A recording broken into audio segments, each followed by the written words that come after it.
You're listening to The White Rabbit, conversations on the art of presenting in a rather noisy world. Your hosts are Matt Krause and Alper Rozanes. Matt helps leaders of international companies speak, write, and present with confidence. Alper is an author, communications trainer, and a startup investor with a diverse portfolio of companies in Barcelona. If you like this podcast, please share with your friends and colleagues. Now, on to Matt and Alper for today's conversation. Alper, you were giving a lecture at a university recently. Remind me, what university was that? Yes, it was this week. It's a business school in Barcelona. I was invited to deliver a lecture on preparing compelling investor decks to entrepreneurs. So it was a business school in Barcelona, and the subject of your lecture was preparing compelling investor decks. How to attract investment to your company. Is that correct? Yes, about the deck. This was part of a program called New Ventures. Excellent. And one of the things that you mentioned to me before the podcasts, we were talking a little bit about the importance of making a good opening or having a good opening. Mm-hmm.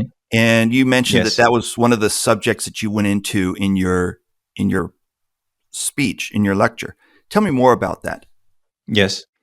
Well, it is actually, I believe, one of the most important parts of any investor pitch, but as well as any presentation, I would say, because I mean, we get the attention of the people within the first several seconds, and True. based on their own feelings. I have seen this so many times on both sides of the table, by the way, as a listener and as a speaker myself. I have seen that within those several seconds, people actually decide to pay more attention. And if we do have a strong opening, if we do make a good impact on them from the first several seconds, then it will be more likely that they will keep paying attention and listen to us. One thing that I hear often is, I hear this advice often: make a strong opening. And there are very few or no people who say the opposite. Yes. Make a weak opening. Yeah, we never hear the opposite. Yeah, I don't think in my No, we entire don't life. hear that. Yeah, in my entire life, I've never heard anybody say, make a weak opening. So how do you make a strong opening? What do you mean by that? Well, I believe a strong opening will depend on the type of people that are in front of you listening to you. I mean, It could be a different kind of opening for a group of potential investors. It could be a different kind of opening for a group of your colleagues, for example, in the same company. But I think the main goal of a strong opening would be to attract enough attention on you and your topic so that people feel like dedicating some more attention to what you're about to say. And there are of course numerous ways of doing that. And I'm not talking about being very dramatical, making a scene out of the opening or something like that. But I think yes, nobody says make weak openings, but very frequently we see scenes where people take the stage, start speaking, and say things like, well, thank you for this opportunity. I'm very happy to be here. Thank you for your time. And then they start thanking everybody in the room. You know, you and I are both from Toastmasters. I mean, we have spent enough time in Toastmasters. It was a very dominant cliche in the Toastmaster speeches where you start with thanking everybody in the room. And by the time you get to your speech, you have already spent 1 minute talking. True. I never liked that. Uh-huh. It actually resonated very badly with me, and I never did that. So I believe a strong opening would be something out of the ordinary, where in a very short amount of time, you declare how important it is what you're going to talk about, why people should listen to you, and how they would actually benefit from that. I mean, it could be, for example, if you're talking about a project, instead of introducing yourself, the project, or something like that, you could actually start talking about the very problem that you're bringing a solution to. Or if you're presenting, for example, in a meeting in a company, you can talk about why it is important to talk about this right now. Then you can do your preliminaries. Then you can talk about yourself, your team, whatever. But in the first several seconds, I would want to see why you think it is important that I listen to you, and I will need you to justify that during your opening. Okay. So let me see if I heard that last part correctly. You said you need to make it clear about if I'm the presenter, I need to make it clear about why I think you should be listening to this. Is that correct? Yes, because as a listener, I will keep asking on my mind, why should I listen to you? Mm. You know, And I would need you to give me the answer to that question. okay. So you need to open with, why should I listen to you? Another thing that I thought was interesting, an interesting comment that you made when we were discussing this before the podcast. You mentioned the potential investor might be sitting at, he might be sitting in the boarding area of waiting for an airplane, or she might be Mm-hmm. riding in the back of a taxi. So you as a speaker are putting a tremendous amount of effort into this presentation, but the other side, the audience, the person that you're speaking to, might be, paying almost no attention at all, sitting in the back of a taxi or waiting for an airplane at the boarding area of an airport. So I think this differential between the focus that you're putting on it and the non-focus that your audience might be putting into it, I think that differential is very Mm-hmm. interesting. Could you just describe that a little bit or talk about that a little bit? Yeah, I think it's very significant too. I mean, the imbalance between the attention that you put and the attention that you receive. Of course, in those examples, I believe, I mean, waiting in the airport lounge or in the back of a taxi, I believe we will be talking about a presentation delivered as a file or a PDF or something like that, True, true, not as an actual personal interaction. true. But when you think about it, even in personal interactions, even in live presentations, there is a huge imbalance between the attention that you have put onto the presentation itself and the attention that I will put onto the presentation unless you make a strong opening. Because I mean, let's going from the example of the investor versus the startup. Let's say you will be talking about your project, which is Mhm. very important for you to receive funding. Yes, but as an Yes. investor, I don't have that urgency. I don't have that sense of urgency. I can listen to you. I can listen to another one. I can listen to another one, and I still don't have to make any decisions. I still don't have to make any uh, like binding decisions.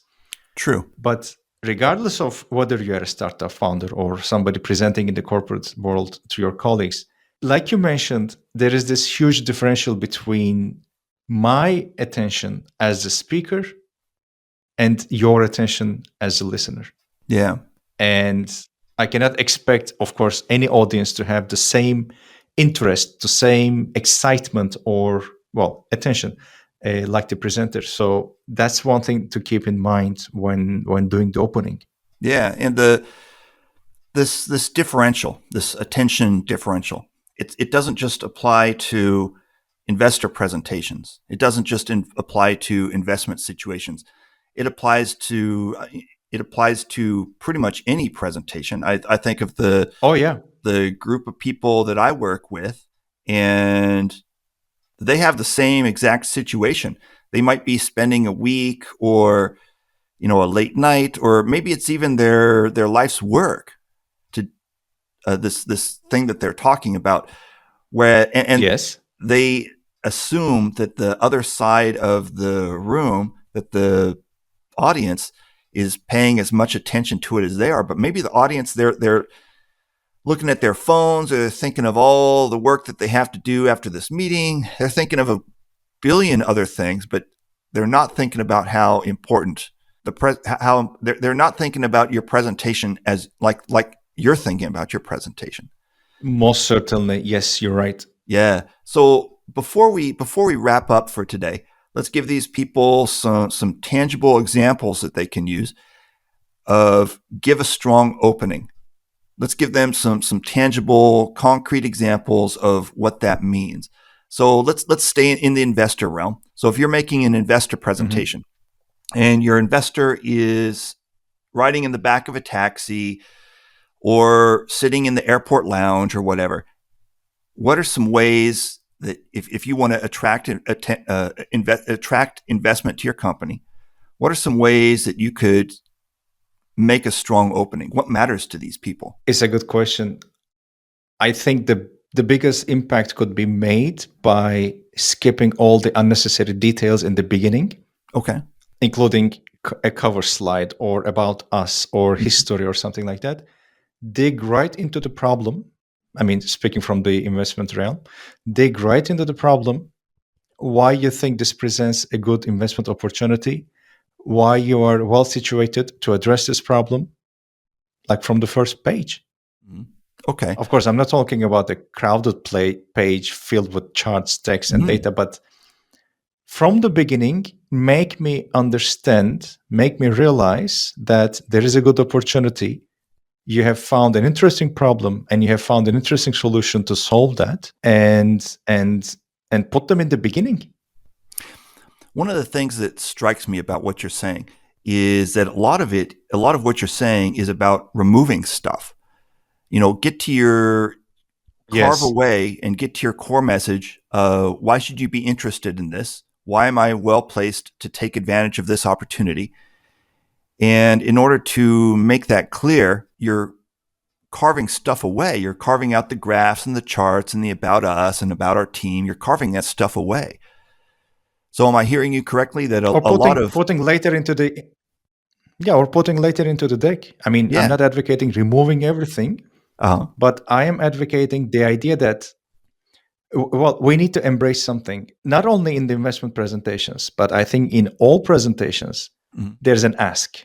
Okay. From the investment presentation, I'm asking for investment, obviously.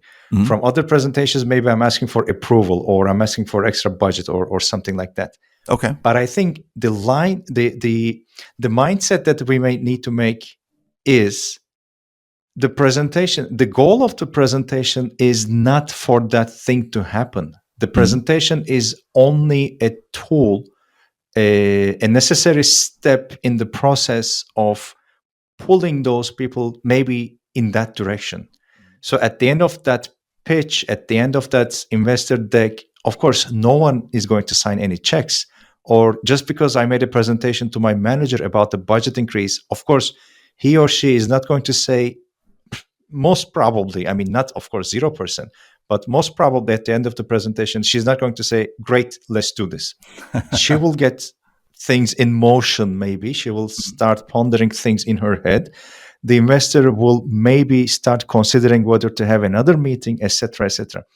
So that actually is something liberating in its nature, because it absolves us from the responsibility of getting to the ultimate goal just within the presentation itself. Yeah, good point. No, the ultimate goal is to get this person. Yeah. It takes the pressure off, because the ultimate goal is not the end result that we're seeking. The ultimate goal is having this person start thinking towards in the direction that we want them to go to. Good point. All right, so we've got to wrap it up here. So thank you very much, Alper, and until next week. Thank you. Then. All right, thanks, Alper. Bye-bye. Till next week. Take care. Thank you for listening to The White Rabbit with Matt Krause and Alper Rozanes. You can subscribe to the podcast on Spotify, iTunes, or through your favorite feed.